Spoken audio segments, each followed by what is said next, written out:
யோசிச்சு பாத்திருக்கீங்களா? எங்கேயோ ஆயிரக்கணக்கான மைல் தூரத்துல நடக்கிற ஒரு சண்டை நம்ம வீட்ல, நம்ம பட்ஜெட்ல எப்படி ஒரு பெரிய தாக்கத்தை உண்டாக்க முடியும்? வாங்க, இந்த மூலப்பொருட்களின் அடிப்படையில் இதை விரிவாக பார்க்கலாம். சரி பாருங்க, இந்த ஒரு தலைப்புச் செய்திதான் போன வாரம் முழுக்க பொருளாதார உலகத்தையே ஆட்டி படைச்சது. நிதி சந்தைகள்ல ஏற்பட்ட அந்த ஒரு உடனடி பயத்தை இது அப்படியே நமக்கு காட்டுது இல்லையா? அப்போ இந்த பதட்டம் எப்படி ஒரு பெரிய நெருக்கடியா மாறுச்சு, அத புரிஞ்சுக்க அந்த ஒரு வீக்கெண்ட்ல என்னெல்லாம் நடந்துச்சுன்னு வேகமா ஒரு பார்வை பார்த்துடலாம். சரி, முதல்ல நம்ம பார்க்க போறது மத்திய கிழக்குல ஏற்பட்ட அந்த நெருக்கடியை பத்தி தான். குறிப்பா அந்த பதட்டம் நிறைஞ்ச வீக்கெண்ட் இதுதான் முதல் பொருளாதார அதிர்ச்சி அலைக்கு காரணமா இருந்துச்சு. வாங்க பார்க்கலாம். அடுத்து எண்ணெய் விலை அதிர்ச்சி. இதோட முதல் தாக்கம் எப்படி இருந்துச்சு பாருங்க. இந்த சண்டை ஆரம்பிச்ச உடனே பட்டாசு வெடிச்ச மாதிரி முதல்ல பாதிச்சது கச்சா எண்ணெய் விலையத்தான். திடீர்னு விலை எகிர ஆரம்பிச்சது. இப்போ உலகமே பயப்படுற ஒரு விஷயம் என்னன்னா, இந்த ஹோர்மோஸ் ஜலசந்தியில ஏதாவது தடை ஏற்பட்டுருமோங்கிறது தான். யோசிச்சு பாருங்க, இது உலகத்தோட எனர்ஜி சப்ளைக்கே ஒரு முக்கியமான ரத்த குழாய் மாதிரி. ரொம்ப ரொம்ப முக்கியமான ஒரு வழித்தடம். அதாவது உலகத்துல ஒரு நாளைக்கு புழக்கத்துல இருக்கிற மொத்த கச்சா எண்ணெயில 20%, ஆமா 5ல் 1 பங்கு இந்த சின்ன வழித்தடம் வழியாதான் போகுது. அதனால இங்க ஒரு சின்ன பிரச்சனை வந்தா கூட அது உலக அளவுல ஒரு பெரிய பாதிப்பை உண்டாக்கிடும். சரி, இது உலகத்துக்கே பிரச்சனைனா இந்தியாவுக்கு இது இன்னும் பெரிய பிரச்சனை. ஏன்னா நம்ம இறக்குமதி பண்ற கச்சா எண்ணெயில 40%க்கு மேல இந்த ஒரே ஒரு பாதை வழியாதான் வருது. பாத்தீங்களா நம்ம எவ்ளோ சார்ந்திருக்கோம்னு? இங்க பாருங்க, இந்த டேபிள்ல ஆய்வாளர்கள் என்னென்ன நடக்கலான்னு கணிச்சிருக்காங்கன்னு தெளிவா தெரியுது. நிலைமை கொஞ்சம் மோசமானா விலை $5 வரைக்கும் ஏறும். அதுவே ஹோர்மஸ் ஜலசந்தியை மூடிட்டாங்கன்னா விலை $90க்கும் மேல போயிடும். ஒரு பெரிய போர் வந்துச்சுன்னா $100 தாண்டிடும். ஒரு கட்டத்திலயும் விலை எப்படி எகுறும்னு பாருங்க. அடுத்ததா நம்ம சந்தைகள் இந்த தாக்கத்தை எப்படி எதிர்கொண்டதுன்னு பாப்போம். அதாவது நம்ம ஃபினான்ஷியல் மார்க்கெட்ல ஏற்பட்ட அதிர்ச்சி அலை. இந்த எண்ணெய் விலை உயர்வு இந்திய பங்கு சந்தைகள்ல உடனடியா எப்படி ஒரு பயத்தை கொண்டு வந்தது? இது ரொம்ப இயல்பான ஒரு விஷயம்தான்.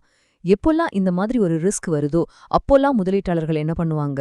அவங்களோட பணத்தை பாதுகாப்பான இடத்துக்கு மாத்த ஆரம்பிச்சுடுவாங்க. இங்க 2 விதமான சந்தைகளை நம்ம பார்க்கலாம். ஒரு பக்கம் தங்கம், அமெரிக்க டாலர் மாதிரி பாதுகாப்பான சொத்துக்கள் மேல முதலீடு அதிகமாகுது. இன்னொரு பக்கம் அதிக எண்ணெய் விலையால நேரடியா பாதிக்கப்படுற ஏர்லைன்ஸ், பெயிண்ட், டயர் கம்பெனிகள், இந்த மாதிரி துறைகள்ல இருந்து முதலீட்டாளர்கள் பணத்தை வெளியெடுக்கிறாங்க. ஆனா இதுல ஒரு சுவாரஸ்யமான விஷயம் என்னன்னா, இந்த நெருக்கடியில சில பேர் லாபம் பார்க்கவும் வாய்ப்பிருக்கு. யாருன்னு கேக்குறீங்களா? ONGC, ஆயில் இண்டியா மாதிரி எண்ணெய் உற்பத்தி பண்ற கம்பெனிகளுக்கு விலை ஏறுறது ஒரு வகையில நல்லதுதான். அதே போல பாதுகாப்புத்துறை நிறுவனங்களுக்கும் டிமாண்ட் அதிகமாகும். அடுத்ததா இந்திய பொருளாதாரத்தோட பலவீனங்கள் என்ன, இந்த தாக்கம் எப்படி இன்னும் பரவுதுன்னு பார்க்கலாம். இங்க நாம புரிஞ்சுக்க வேண்டிய முக்கியமான விஷயம் என்னன்னா, இந்த பாதிப்பு வெறும் ஸ்டாக் மார்க்கெட்டோட நிக்கல. இது ஒட்டுமொத்த இந்திய பொருளாதாரத்தோட ஆணி வேரையே அசைச்சு பாக்குது. பல ஆய்வுகள் இதத்தான் சொல்லுது. இந்தியாவுக்கும் மத்திய கிழக்கு நாடுகளுக்கும் இருக்கிற பொருளாதார உறவுங்கிறது வெறும் எண்ணெய் வியாபாரத்தை மட்டும் சார்ந்தது இல்ல. இது பல 100 வருஷங்களா இருக்கிற ரொம்ப ஆழமான ஒரு தொடர்பு.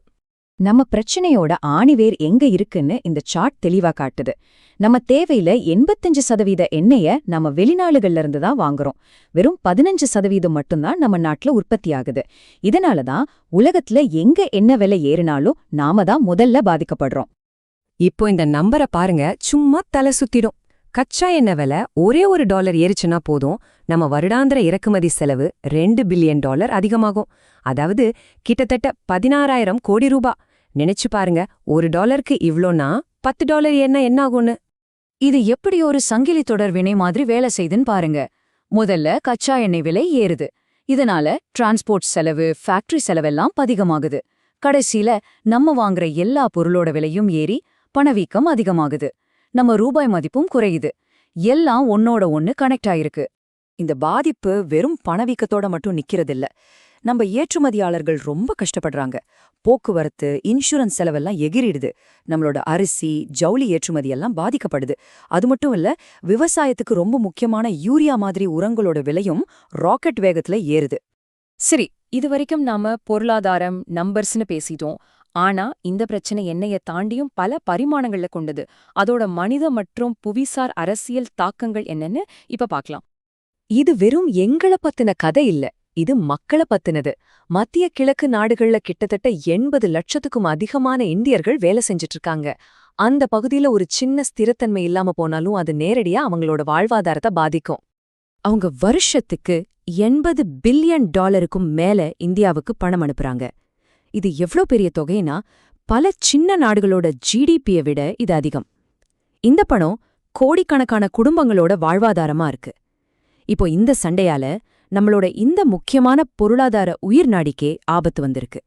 குறிப்பா ஈரானோட நமக்கு இருக்கிற உறவு வெறும் எண்ணெய் சம்பந்தப்பட்டது மட்டும் இல்ல, பல 100 வருஷ கலாச்சார பொருளாதார பிணைப்பு இருக்கு.